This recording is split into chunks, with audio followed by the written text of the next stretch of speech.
Bonjour, bonjour à toutes. Comment il est? Toujours avec un grand plaisir et contentement d'Ankia comme il retrouve Azot aujourd'hui dans ce Causé La Réunion en direct depuis Saint-Pierre à Vanoué dans le sud de le pays. Les déjà 6 heures comme d'habitude. Je remercie les personnes là, les connectées, bien branchées sur le réseau social Facebook et branchées aussi un petit peu plus tard sur la chaîne YouTube. Alors nous va commencer toujours ce Causé La Réunion là avec vous êtes là bien vu dans les journaux, ils parlent un bon peu, c'est bien sûr la Covid-19. Covid-19 que l'est en plein, nous l'est en pleine dedans et donc nous avons aussi, les annonces du préfet qui doit être fait là bientôt. Nous avons aussi pas mal de choses, mais avant de parler du coronavirus, nous va passer avec la route du littoral. C'est vraiment important parce que tout le monde attend ça. La route du littoral qui doit être livrée d'ici 2 ans. Complètement, puisque là, il a livré une partie et le président Didier Robert les partis faire son inauguration. Beaucoup de monde l'était invité. Il appelle à lui plutôt la route fantôme. Pourquoi? Parce que la route elle a été livrée, mais il peut pas vraiment en servir. Et donc un petit reportage que nous l'avons fait avec Jacques Marin, que m'invite à découvrir tout de suite sur Télé Créole ce matin. C'est fait maintenant, donc la station a été réalisée, c'est pour ça que nous avons donc procédé à cette inauguration. Donc ça fait partie des ouvrages maintenant que nous avons encore plus en responsabilité, mais c'est surtout la fin la réalisation de ce très bel ouvrage de 5400 mètres. Et maintenant il nous reste les deux parties, donc côté Saint-Denis et côté Possession, à finaliser pour permettre effectivement aux Réunionnais de pouvoir emprunter cette nouvelle route. On est sur un objectif aujourd'hui, effectivement, à la fois pour l'entrée de Saint-Denis, pour finaliser l'entrée de Saint-Denis avec la jonction sur le pont Vincennes et la jonction côté Barachois avec le nouveau pont sur la rivière Saint-Denis d'un côté, et puis de l'autre côté avec la bretelle provisoire d'accès qui sera réalisée. Donc on est sur ce calendrier-là qui nous amène normalement en fin d'année. Tout est mis en œuvre aujourd'hui, toutes les équipes sont en accéléré pour faire en sorte qu'on aille le plus vite possible. Vous vous rendez bien compte encore que ce week-end, avec les grosses pluies qu'il y a eu, les éboulis qu'il y a eu, on est encore passé après malheureusement d'une situation très très compliquée, et puis ça a bloqué encore avec les purges qui ont dû être réalisées derrière, ça a encore bloqué la circulation et créé des embouteillages monstres. Donc tout le monde se rend bien compte qu'il faut aller vite et le faire en responsabilité encore une fois. On aura sur 80% de la route du littoral d'ici la fin de l'année et il restera 20%. Il restera les 2 km, un peu plus de 2 km qui resteront ensuite entre Possession et Grande Chaudière. On est sur au minimum 2 ans de travaux, donc sur la partie qui restera ensuite. Le temps de finaliser les appels d'offres, les procédures administratives sont calées, les appels d'offres peuvent être lancés maintenant. Et puis après, il faut qu'une entreprise évidemment réponde, qu'un groupement réponde, et puis qu'ils se mettent au travail. Il y aura suffisamment de matériaux. Il y a suffisamment de matériaux sur ce territoire. Il y a suffisamment de matériaux pour pouvoir réaliser le chantier de la nouvelle route du littoral. Et en même temps, lorsque je le dis, ça ne règle pas la question des matériaux pour les autres chantiers et pour les prochaines années. Donc il y a une vraie réflexion à poser ici, si l'on ne veut pas que les prix flambent ou si l'on ne veut pas être tributaire demain de l'importation de matériaux pour pouvoir continuer à construire. Pour la NRL, on sait comment faire, les solutions sont posées aujourd'hui, mais il n'y a pas que la NRL, il y a d'autres chantiers qui sont en cours d'exécution, il y a d'autres acteurs, d'autres collectivités locales qui ont besoin également de l'utilisation de matériaux. Donc il faut qu'il y ait là aussi un bon sens collectif qui se mette en place, une réflexion collective qui soit portée pour que nous amenions une solution à la question des matériaux pour l'ensemble du territoire pour les années qui viennent. Quels sont ces matériaux, Monsieur Robert, puisque le plan de révision des carrières, lui, dit qu'il n'y a pas assez, qu'il y a nécessité d'ouvrir une carrière de roche massive et qu'il n'y a pas assez d'ordre. Ne mélangeons pas les problèmes. Le plan des carrières aujourd'hui est un plan des carrières global qui concerne donc l'ensemble du territoire pour l'ensemble des chantiers qui seront apportés. Il évoque clairement la nouvelle route du littoral. Lorsque je m'exprime, donc je le fais moi en ce qui concerne le chantier de la nouvelle route du littoral, pour lequel aujourd'hui il y a une estimation qui est fixée entre Remblai et Gros Enrochements. Les études qui ont été faites par la SAFER il y a plus d'1 an maintenant amènent à la conclusion de plus de 2,6 millions de tonnes de gros enrochements, largement suffisants pour pouvoir effectivement terminer les 2 km restants au niveau de la NRL. Nous aurons dans les prochaines heures, j'allais dire presque, les prochains jours donc, des réunions de travail qui viendront finaliser donc, tout ce qui a pu être mené sur le nouveau plan Andin avec le président du conseil départemental, la SAFER, l'État, bien sûr, l'ADEAL, la région, pour que nous puissions finaliser ce plan Andin et pouvoir le mettre en action le plus rapidement possible. Et je le dis avec suffisamment de force, le plan Andin que nous proposons permet de régler la question de l'approvisionnement des matériaux pour la ANRL. Restera, je viens de le souligner, restera ensuite tous les autres chantiers pour lesquels, encore une fois, il faut qu'il y ait la révision des schémas des carrières et qu'il faut qu'il y ait j'allais presque dire une conscience collective qui soit posée, une responsabilité collective qui soit posée. Oui, alors Dominique Fournel, vice-président du conseil régional chargé de la réalisation de la route du littoral. Aujourd'hui, nous sommes très heureux de pouvoir réceptionner la partie viaduc de la route du littoral. Ce viaduc, tout le monde le connaît maintenant, c'est un viaduc de 5 km 400 de longueur qui va permettre, avec une partie de digue, d'ouvrir dès la fin de cette année un premier tronçon de la route du littoral entre Saint-Denis, où les travaux sont en cours d'achèvement, et la Grande Chaloupe, avec un raccordement donc provisoire au niveau de la Grande Chaloupe sur la route actuelle. Si bien que fin 2021, début 2022, ce sont sur près de 8 km qu'on pourra circuler sur la nouvelle route du littoral.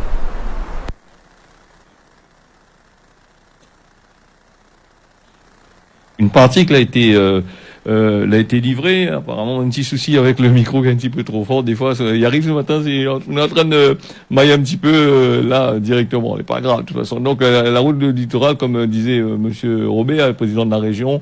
Elle a le plan Andin, mais après, pour la suite, il risque de poser des problèmes. Et puis, il faut attendre aussi, ce que lui demande aussi dans ses bonnes doléances, c'est que le monde ait un peu de compassion pour lui, hein, parce que les histoires de carrière, tout ça, il arrangerait bien la situation pour les projets à venir, hein, parce qu'il y en a beaucoup de projets de routes, de projets de pont là justement du côté de Sillaos, tout ça, il y en a un tas de projets qui doivent être faits, et là le problème il vient toujours du problème de galets pour aller roder.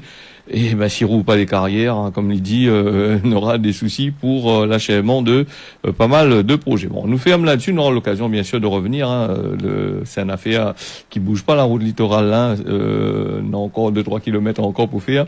Donc comme vous l'avez vu, la Diazote, sur les 8 kilomètres et quelques, ils s'y attendent à construire la digue pour rentrer sur le d'ici d'ici la fin de l'année, si je ne me trompe pas, ça va même. Et donc Zot aura l'occasion de rouler sur une partie de la route du littoral en attendant qui fait la nouvelle route du littoral en attendant qu'il fait tout comme qu'il faut.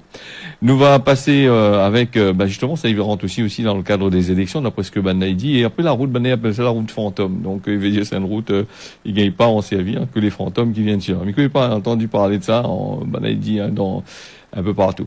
Alors le gouvernement il doit trancher en avril pour les régionales et départementales, et Banna il dit que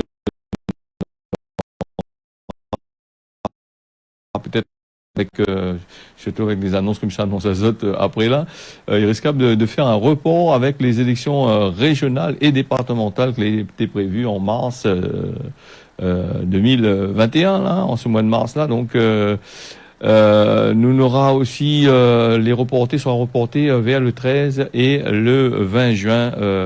Ils attendent toujours le conseil scientifique là pour voir un petit peu, et voir aussi le nombre de contaminations, s'il a augmenté ou n'a pas augmenté, comment il faut faire. Même les affaires risquent d'être prolongées même jusqu'à après la présidentielle de 2022, ce qui risque de poser quand même quelques problèmes là, de moule en attente là. C'est de l'investigation, le bougue politique, l'investigation avec bon peu l'argent dedans là, les commence déjà à préparer. D'ici arrive 2022, on aura encore de l'eau pour couler sous les roches en attendant. Hein. Donc, on aura encore des stratégies à mener par la région et par les boucs que les déjà en place, et les boucs qui doivent rentrer, les formes qui doivent rentrer à l'intérieur. Donc, ça va permettre aux maires que la voulu lancer dans la bataille des régionales. Tout ça là, de pouvoir faire des projets que vous avez mis en place au tout début de votre mandature. Voilà en gros pour les affaires.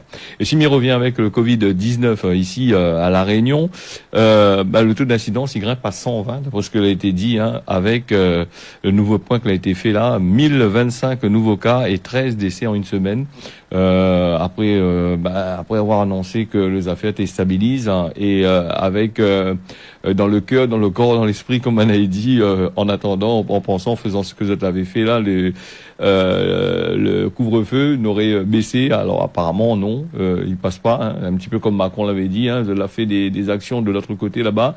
Les pareil, la situation, le virus, il continue à évoluer comme lui l'a envie, hein, un petit peu. Hein. Donc 1025 cas de Covid-19 a été recensé, hein. Bon, comme on l'avait dit, les autres 120 pour 100 000 habitants. Les bandes de variants, il reste plus de 66% des cas investigués. Maintenant, c'est les variants, hein, le vrai virus, même il est dépassé par la veille. Donc les variants, et nous avons aussi, dit à nous aussi que 13 personnes la déçotent la vie en une semaine, les morts.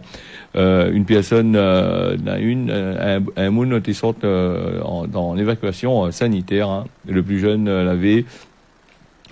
mort, l'avait 50 ans. Donc tu vois que ce Covid-19, s'il touchait un petit peu plus les vieilles personnes, tout ça là, mais ces variants, et il épargne pas du tout les gens en bonne santé, les personnes de la cinquantaine comme ça là, et il va de plus en plus, puisque de plus en plus jeunes, hein, qui gagnent ce problème de Covid-19. Hein.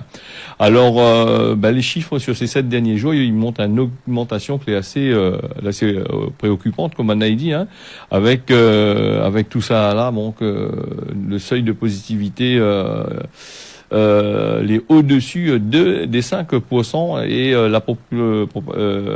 la proportion de variantes l'est encore plus grand. Alors donc nous voit que normalement le préfet doit intervenir là pour donner son avis, puisque lui doit donner les nouvelles directives. Hein. Normalement le 5 le couvre-feu jusqu'à 19h. On va bien savoir exactement que ça il se passe avec ce affaires-là. Pour mémoire, il rappelle à autres que l'autre semaine avait que 930 cas. Mais quand ils mettent 1000 cas, est-ce que tu comptes les 930 avec, ou tu ajoutes? Parce que c'est ça le système, parce que des fois avec ce bonnes affaires-là, on connaît pas. Est-ce que ça l'a ajouté? Est-ce que les 930 ça l'ajoute un peu dessus pour faire 1000 cas, ou sinon ça c'est 930 la semaine dernière, après on a 1000 cas, il ajoute. Mais là, si c'est comme ça, il devient encore 2 fois plus dangereux encore. Hein. Comme ça, des cas, on a 1000 cas, environ 1014 cas étaient classés, ban de Moun, ban français, la Réunion, hein, que la Nena. Et puis, Nena 8 cas qu'elle a été importé où ça, puisque normalement, importer la France, hein, donc bonne français de France l'apporte ça ici alors, donc parce que l'avion il sort en France, il vient ici, donc voilà.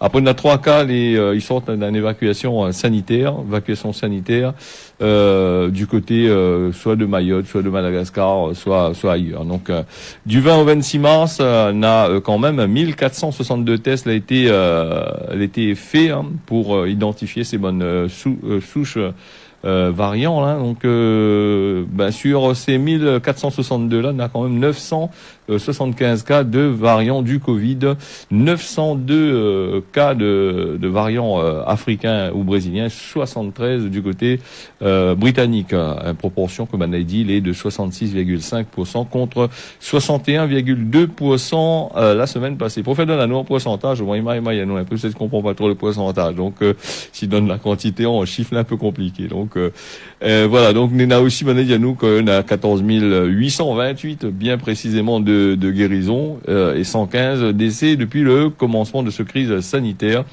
Et donc on a encore 1643 cas encore actifs à ce jour. Voilà, donc pour ça. Donc quand il parle à nous de ça, mais il y a des dépistages qui viennent derrière aussi, hein, parce que quand on a beaucoup de dépistages qui viennent derrière, après Banaï ajoute au fur et à mesure, hein, donc ça c'est des chiffres qui donnent à nous, mais dans la réalité il doit y avoir un petit peu plus les affaires. Nous avons pas mal de choses à dire sur ce Covid-19 là, sur nous va donner azote un petit peu, nous va donner azote demain la suite, hein. parce que bon, on en a un reportage sur la gestion de l'eau qui arrive là, qui a été fait du côté de la ravine des Cabris. Hein. Avant ça, nous va parler toujours de notre bonne Covid-19 hein, et la France aussi que les pris dedans. Hein. M'y rappelle aussi que le préfet va faire un point sur la situation sanitaire ce vendredi. Voilà, donc nous attendons d'aller avec impatience, hein, vu que le couvre-feu est à 18h, que ça, tu penses de ça, mettre en commentaire là-dessus. Hein, est-ce que tu penses que le couvre-feu va être maintenu à 18h ou sinon ça on aura un confinement, c'est à eux de voir. Hein. Donc préfet Jacques Biran donc va faire le point ce vendredi à partir de 17h. Voilà.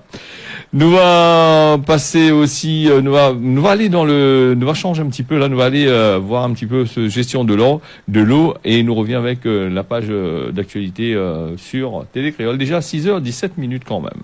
Distribué un peu partout sur le territoire, mais le chantier n'est pas terminé. Et aujourd'hui, nous avons voulu montrer que le département continue à investir.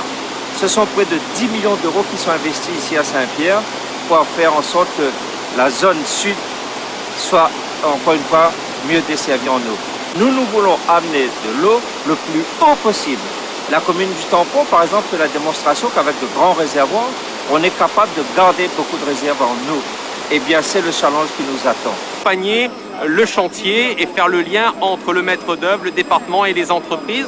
C'est un réservoir de 20 000 mètres cubes qui est en construction pour un coût de 8 millions d'euros. Et ce réservoir de 20 000 mètres cubes vient compléter les 10 000 mètres cubes existants pour pouvoir garantir la desserte en eau de tout le bassin sud, depuis la rivière Saint-Étienne jusqu'à Saint-Joseph, à la fois pour les irrigants du périmètre irrigué du Bras de la Plaine, dont des extensions sont également prévues, que pour les fermiers de la Civis, pour le périmètre irrigué, donc pour les irrigants du Bras de la Plaine, mais également garantir l'eau pour les foyers, pour les 200 000 personnes qui vivent sur ces secteurs du sud. Donc ce n'est pas rien, c'est la rénovation de ce barrage. L'urgence, c'est la sécheresse que nous subissons actuellement. Ce réservoir, c'est pour les 30 prochaines années que nous le réalisons, lorsque la Réunion tendra vers son million d'habitants et que le sud pèsera 400 000 habitants. Nous aurons alors cette ressource disponible pour ramener à nos concitoyens. Dans les Hauts-de-Saint-Paul, effectivement, c'est la sortie de galerie de Mafat qui représente à peu près 50 000 mètres cubes. Tout ce qui est infrastructure se met en place depuis 30 ans. Et on achève les grosses infrastructures dans la zone sud et ouest. Après, on va s'attaquer à l'est avec le projet Mérène. Et puis le challenge, ça va être de monter l'eau le plus haut possible pour nos agriculteurs notamment. Alors l'arrivée de cette eau sur plus de 800 hectares prochainement à irriguer est une bénédiction parce que ça va permettre aux agriculteurs, notamment ceux qui font que de la canne, de se diversifier, avoir plus de variétés de production, notamment dans le fruit et légumes, et tenter d'aller vers cette fameuse souveraineté alimentaire qui est souhaitée, souhaitable pour tout le monde, ne plus être dépendant des bateaux qui rentrent, moins dépendant, je dirais. Donc c'est vraiment une opportunité à saluer de la part du département, le travail de la Saphir qui a été fait également pour ramener cette eau sur prochainement 800 hectares de plus et souligner le travail qui est fait depuis plus de 30 ans. Les actionnaires, il faut saluer aussi le soutien de l'Union européenne parce que sans argent, sans financement, vous ne faites pas ces travaux. Et donc on a eu l'accompagnement de l'Union européenne, de l'État aussi. Et je dirais que pour les prochaines années, il faut garder cette vision de l'aménagement, du développement de notre territoire, mais aussi de notre agriculture.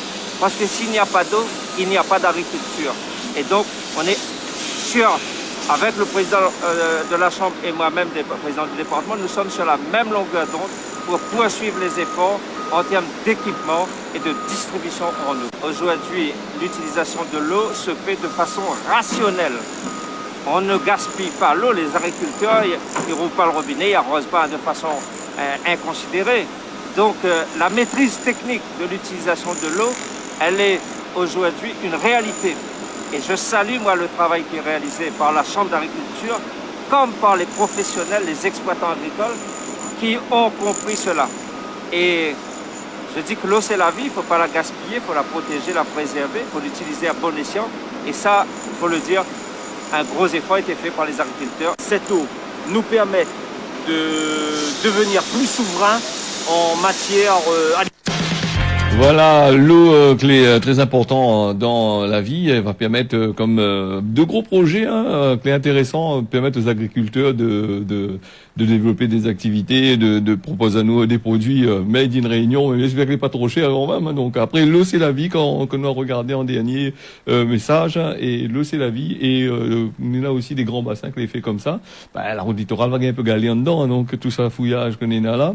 Et puis pour dire aussi que là-bas, Banadi ne gaspille pas quand ils sortent dans le bassin, mais il faut voir aussi le réseau de canalisation à La Réunion, comment il est. C'est un réseau de canalisation un peu ancien, et souvent on a des pertes, on a des fuites de l'eau, et quand on a de l'eau, pour appel bonne bougla pour y réparer dans le chemin, et c'est un gros tracas encore. On va parler aussi du gasoil, l'essence, tout ça, il augmente avec une hausse. Elle est assez conséquent quand même pour de monde qui travaille sur les grands chantiers, les transporteurs, tout ça là, les gens qui font du transport, les taximans, tout ça, puis les particuliers aussi, il est assez important la hausse. Le prix du plomb sans plomb il passe à 1,41 € le litre, et le gasoil lui il est à 1,06 €, 3 centimes quand même le gasoil l'a pris. Puis la bouteille de gaz, la taxe à nous 20 centimes en plus dessus, 18 € et 84 centimes. Voilà le problème avec le gasoil qui augmente, donc beaucoup de affaires. Et puis nous on a aussi le chèque énergie que là elle est arrivée là, on m'avait parlé de ça aussi, qui arrive sur notre compte là pour EDF, pour permettre à Zot d'alléger un peu Zot facture d'électricité. Mais comme dit on va alléger le facture d'électricité, quand il augmente d'un côté, quand il donne à d'un côté, il reprend dans l'autre main. Donc les tarifs d'EDF l'ont augmenté aussi, et pour certains s'ils regardent bien à la fin le bilan qu'il envoie pour Zot, le prix des kilowattheures a bien monté, avec des taxes qui partent quasiment les 227 € qu'ils donnent, ou les 150 € qu'ils donnent. Là même pas assez pour payer les taxes que maintenant ils mettent dessus. Donc c'est pour payer les taxes, donc retour à l'envoyeur. Donc autant mieux enlever les taxes et puis donner de moon de l'argent justement pour autres pour autres consommation, voilà. Nous va passer à la météo vite fait. On a quand même pas mal d'informations pour moi de Nazot aujourd'hui. On a eu 2 reportages quand même, la bloque un petit peu sur le système. On va revenir dessus demain. Nous avons du sport aussi pour Montazot avec le cross, avec le comité régional olympique de cross, ça va été prévu le 17 avril. C'est les élections avec Dolph Perrin, vice-président du cross là-bas. Il présente à lui en tête de liste. Alors, voilà. Gramoun l'a dit, chemin Grand Bois, ça les longue, tipa n'arriver. Que ça il veut dire en gros, il veut dire comme ça courage. Donc quand ça va on a un travail, ça fait une affaire, tout ça comme ça. Tipa ça va arriver, prends courage avec le temps, les cieux et certains ça va arriver à faire les affaires.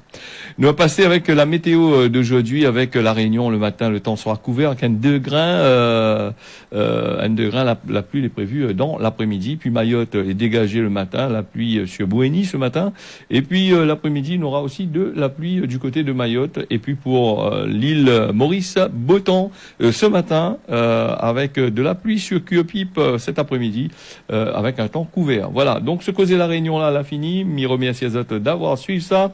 Mi donne à Zot rendez-vous demain matin à partir de 6h. Mi des Zot tiens beau serré le ragpa, on y retrouve. À demain.